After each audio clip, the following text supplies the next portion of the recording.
Okay, so today I'm going to look at the notes I've made on something where I want to talk about how important is it when you're in a discussion to make a discussion present or to have a point to discuss with others and put in some understanding which makes a discussion a real discussion. So from my experience, a discussion without an intersection of an understanding when you're talking with others can actually lead to a lack of mutual understanding, as you can see from this picture.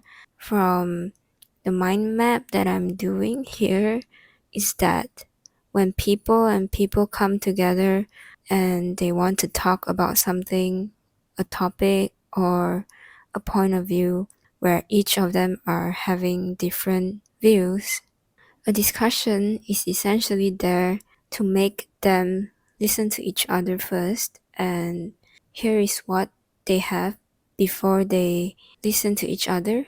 And once they have get to know each other's point of view, here's what the drawing shows with circles, and each circle acts as one of the person, which when before you listen to somebody else, it is not intersected between each of you having different ideas.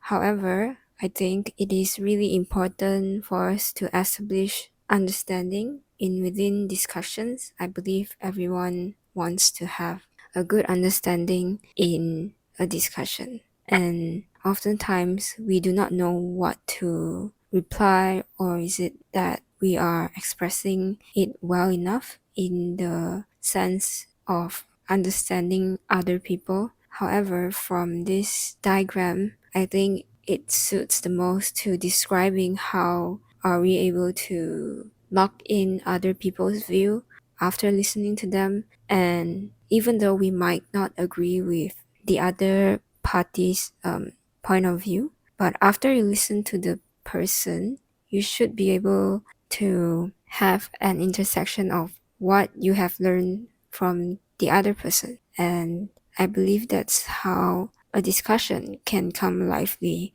where you really get to know what's in common or what are the differences in between there. And through a discussion, it's how you're able to form new ideas and not just listening into a blank state and just continue with your own point of view, making things just it just lacks when you are having a discussion. In our case, after you listen to them, if you still feel like you weren't able to express anything in commonalities with them, doesn't mean that you can't relate to them. It relate in the sense of respecting their view. I mean, not to say like you choose and think that their their views are completely correct, or to lose yourself in the point of a discussion. So to say that when you're having a discussion, what is really putting into play is not to just agree blindly with the person. Obviously, we don't want that. But when you find that by being a good listener, you can really tap into both sides with an understanding of why people are choosing to be like that. Through that intersection, you are able to gain new insights, right? And it's not to say like when somebody else is wrong, what you should do. Now we are just talking about, for this applies to how can you make a discussion a real discussion. That is by having a good understanding of yourself, by being humbly realizing that there may be different views with others.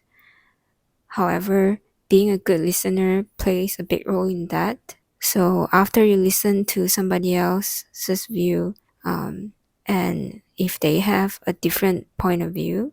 Before making your own point back into place, it is important to know that when a discussion is over there, both sides want to feel heard, right? To be heard by the other one. So through listening and understanding, you find that intersection point. It's not to say to change your side to stick with the other person, but when you reply, you find a way to really relate back to the questions that you are listening to and what the other person is talking about, what you can do to make their point even clearer if they were making it clear enough. From there, you understand and make it clear of what point they are making and what is yours. But by listening, by just being a good listener and a good responder, then you give back a sense of understanding to the other party so that it doesn't feel like before you listened and after what you've listened, you're still just you and able to see another side or just feel defensive. So I think it's important to find that intersection so that you can also find like less arguments form in between and just makes any discussions going on smoother. Yeah. And then the second point, while you're having a discussion where it's important in this case, I think, is to learn to manage conclusions. That is because in this case, I think having a discussion more so there could be more people or you could be discussing in a team. But when it comes to where it is like two people, let's say, it could also apply to like more than that. I think this could come to be like as a team debate. Yeah, it is simple strategies when you apply in a team debating, obviously. But in our day to day life, it can be helpful when we're dealing with people, when we are communicating and learning how to be patient and how can we be more understanding. Sometimes it's hard to find a good rule to manage that. I think to manage conclusions in this point is very important when you are having a discussions where you really want things to not to say to put to an end, but after you have discussed something with somebody, if the other party if the other party doesn't know what to do and the communication just stops there, it can be really awkward sometimes and makes people feel to have less clarity. And what I like to do is to rather um, learn to manage a conclusion, not to say by myself and still feel defensive overall. But I think when you manage conclusions throughout a discussion that you're having with another person, you put something into perspective. And under those intersections that you have made, obviously you relate with the other person of why they're thinking about their reasons and their factors relating to the situationship. And through conclusions, you can make it clear to either stand with your point, obviously, or to just let in the other people's conclusions or make it a mix to accept both views. But the most important part is obviously to also be authentic about where you stand and how other people's perspective have changed you in some points. And when you learn to grasp something from that discussions, where it's essential to do so, to practice to become a good listener in order to have that. It helps to avoid a lot of confusion, to end a discussion in a good way. So my steps here is to learn that our views mustn't have to be mutual after a conclusion, after a discussion. Yet listening to the other person's comment should let us see perspective and decide whether something is right or wrong, and not to just get head on into a situation where we decided to fight and arguments and just be not calm. So to release those confusions where you're talking about something with somebody else, either way, being a good responder and a good listener helps you and the other person to communicate better. So the way to do so is to also learn to manage conclusions no matter how weak we are at communicating. I think when you manage conclusions wisely and understand what are things that you can learn from those discussions, then a discussion becomes lively. A discussion is just more than a discussions at the time. You won't feel like time is wasted through a discussion, and you feel like there is more than that.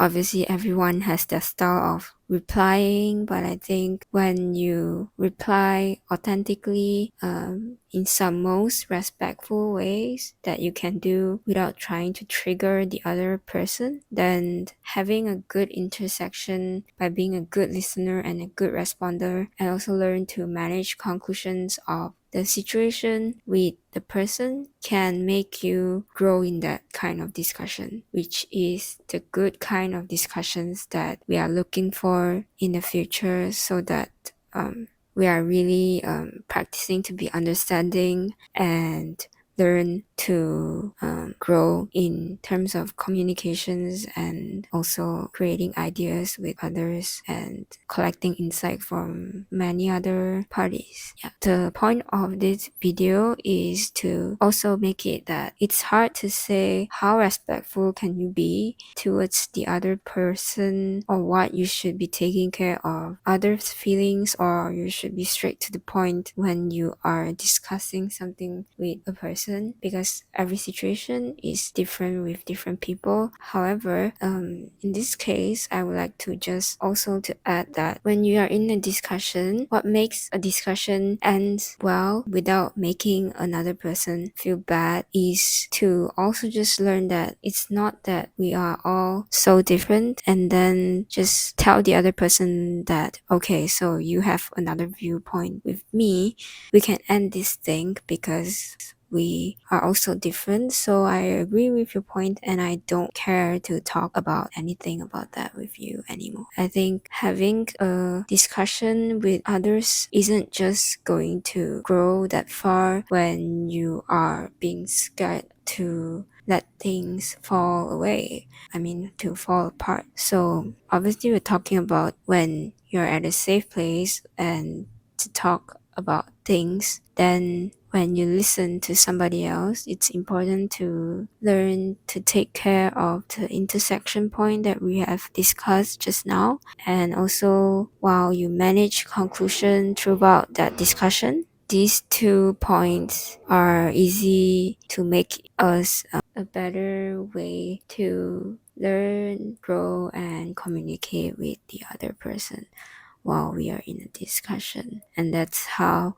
we gain new lessons without feeling bored in a discussion, like in a real discussion. Yeah. Thank you for watching this video.